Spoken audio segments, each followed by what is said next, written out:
still on the books. The prosecutor has agreed to reduce that to a charge of attempting to influence a juror.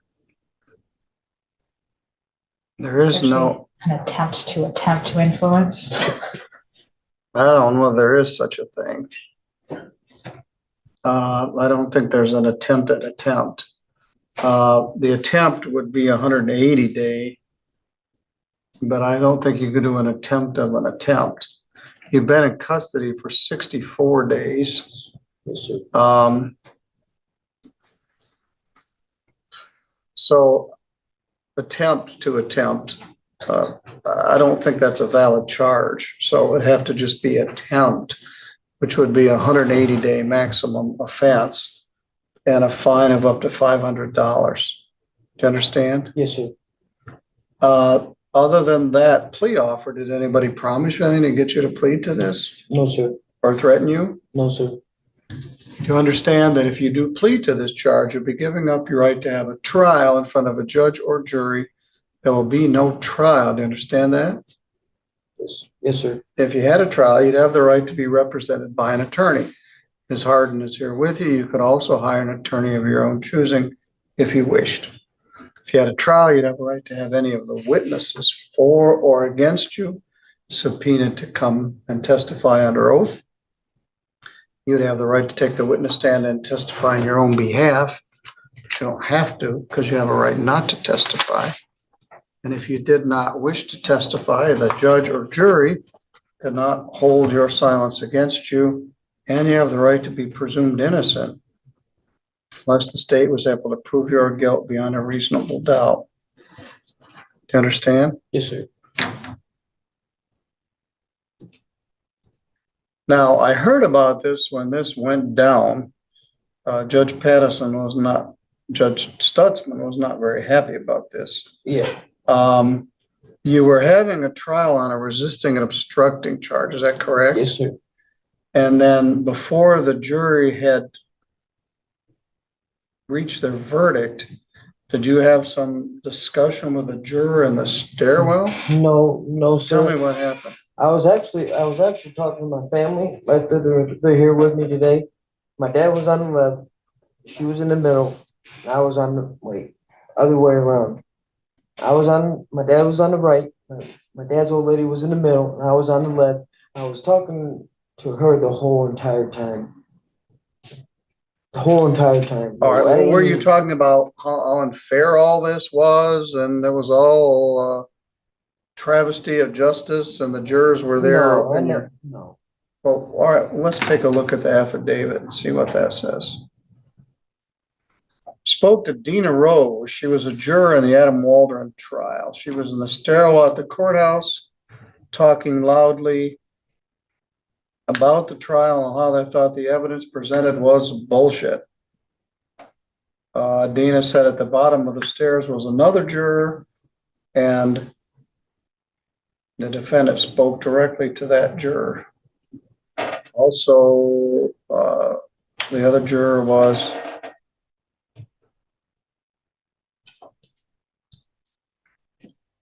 anyway, this was a security breakdown. This shouldn't have happened anyway. But apparently you were expressing your opinion about your trial, and the jurors were present in the hallway when that happened. No, I was talking to my dad. Okay, you were talking to your family, but it was within the earshot of the jurors. They shouldn't even be around me. Your Honor, it doesn't sound like we have a plea. Yeah, I wouldn't argue with that either. In order to do this, you got to admit that you did something wrong. It says here you're saying this trial is a bunch of bullshit, and the jurors were there and they were uncomfortable by it. Now, you can certainly express your opinion to your parents about that. Yes, sir. You can say whatever you want. But they ended up having a mistrial and had to start all over again. Yes, sir. So the judge was not real happy about this. Yes, sir. I like to be honest with you, I like to try to get a dismissal on this case. All right. Well, they don't want a dismissal. What they were recommending, I think, is time served. Yeah. But at this point, you haven't acknowledged anything. Another option is you could plead no contest to this charge. By pleading no contest, you don't admit what happened. You also don't deny it, and you would allow that a conviction would enter. Are you willing to plead no contest to this charge? Yes, sir. All right. Have you been sentenced on your other cases yet? No. It's still pending. I know Mr. Knopfsinger's his attorney. I've been reaching out to him as far as a status update on that. I know he's still in negotiations with the prosecutor. I was just trying to be done with no. I know I talked to Luke. He came to see me last Thursday, and he said he would dismiss this charge and plead the R&O down to a misdemeanor and get time served, no probation. That's not the information I received, Your Honor. Well, I don't need to know that. I don't know what it is. And unless the matter is resolved this year, it'll be in the province of the new prosecutor. I'll show this as a no contest plea.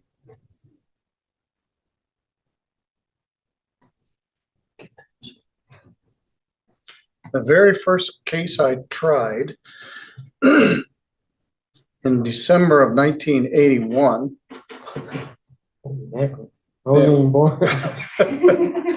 I wasn't even born. I get that a lot. I was born in 95. It was a very complicated case involving a set of identical twins and a fraud, and it had 76 exhibits, 27 witnesses, and I'd had my bar card for about 2 weeks. But I'd worked on it the whole summer before. I did the whole trial, and one of the jurors made a date with one of the witnesses in the parking lot. Her car wouldn't start, and he went over to jump her car.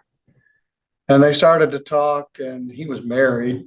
Anyway, they made a date to meet after the trial was over. So I tried the whole thing. The guy was convicted. It came to light that one of the jurors had made a date with one of the witnesses, in fact, one of the key witnesses, and the case was mistried. So it was a big mess. Ultimately, he did get convicted, but the case was reversed for other considerations.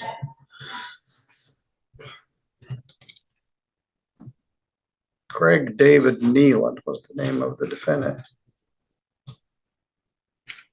I won't say the name of the juror or the witness. Your Honor, could I ask for sentencing purposes that any allowable fines and costs that the court can waive be waived? Yes, I'm going to order 63 days in jail, credit 63 days. This is another one where this case doesn't make a lot of difference. The minimum fine of $125 for 2 additional days. Once again, Mr. Waldron, just about everybody this morning that's been in custody, we took care of a matter, and it's one less thing they have to worry about. Yes, sir. I would suggest in the future, you wait till you get out of the courthouse, in your car, say whatever you want. Yes, sir. Don't do it in the hallway in front of several jurors. Yeah,